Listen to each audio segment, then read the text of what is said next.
Amazon is just amazing the investor base to such an extent that we saw shares spike 19% after hours. Now, if they hold on to those gains, we will see their market value eclipse that of Walmart. We will shoot over the $267 billion valuation. Now, that is bigger than Walmart's $233 billion valuation. So clearly, this is a coming of age.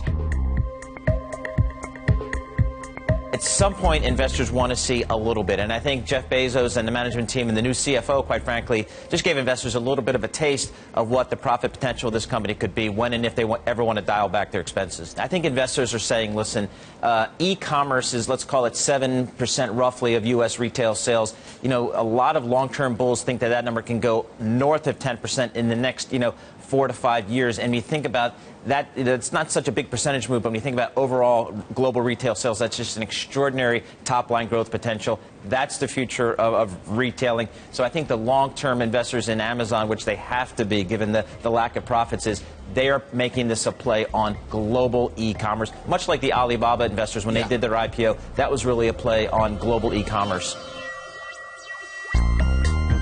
I think more broadly, the dollar is an issue not just for corporates, but also for the U.S. economy. Clearly, the dollar has been strong. We all know that. For those people that have businesses outside the U.S., that's been a problem. And you're just seeing it in the export data at a country level too in North America.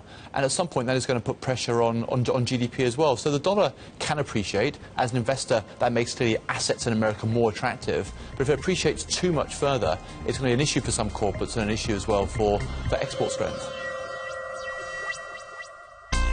The cloud business is starting to become, a factor for investors. It's something that the investors are really starting to focus on, not just for Amazon, but for some of the other tech companies. We saw some good numbers from the cloud, from SAP, from Microsoft, and of course, Amazon is a clear leader in that business. And what they disclosed last quarter for the first time, they really broke out that business, and it showed great top-line growth.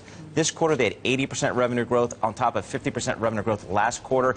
And what's really interesting to investors is this business for Amazon, the cloud business, is actually very profitable today.